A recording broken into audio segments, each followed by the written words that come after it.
बांगलादेशातील सरकारी नोकऱ्यांमधील आरक्षणाविरोधातील निदर्शनांना हिंसक वळण लागलंय। या हिंसाचारात आतापर्यंत 105 जणांचा मृत्यू झाल्याची माहिती समोर आली आहे। बांगलादेशच्या पंतप्रधान शेख हसीना यांनी संपूर्ण देशात जमावबंदीचा कायदा लागू केलाय।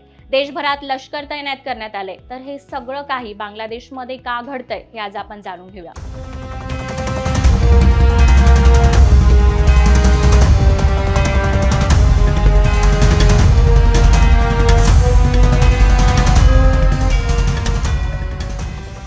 नमस्कार, मी आचल। न्यूज अनकटच्या या स्पेशल रिपोर्टमध्ये तुमचं स्वागत। 1971 मध्ये पाकिस्तानातून बांगलादेशाला बाहेर काढण्यासाठी झालेल्या स्वातंत्र्य लढ्यात लढणाऱ्या सैनिकांच्या मुलांसाठी सरकारी नोकऱ्यांमध्ये 30% आरक्षणाची तरतूद आहे।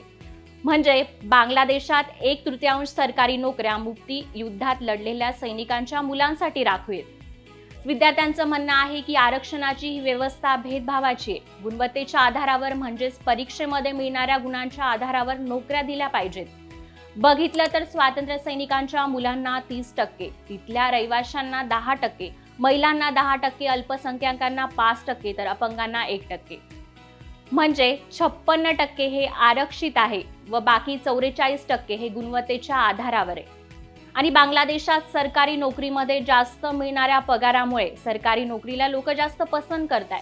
त्यात विद्यार्थ्यांचं म्हणणं आहे की 33% आरक्षण काढून सगळ्यांना गुणवत्तेच्या आधारावर नोकऱ्या मिळायला हव्यात। 2018 मध्ये बांगलादेशात ही व्यवस्था रद्द करण्यात आली होती। मात्र ढाका उच्च न्यायालयाने अधिकाऱ्यांना पुन्हा आरक्षण लागू करण्याचा आदेश दिला होता।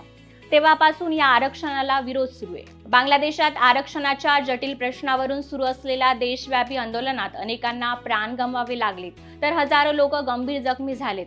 हिंसाचार उसळल्याने सरकारी सर्व विद्यापीठे अनिश्चित काळासाठी बंद ठेवण्याची घोषणा केली।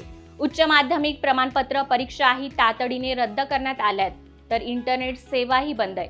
विद्यापीठे आणि महाविद्यालयातील विद्यार्थी मोर्चे काढून सरकारचा निषेध करताना दिसतात। अजून अशाच काही माहितीपूर्ण व्हिडिओसाठी न्यूज अनकटला लाईक करा, शेअर करा आणि सबस्क्राईब करा।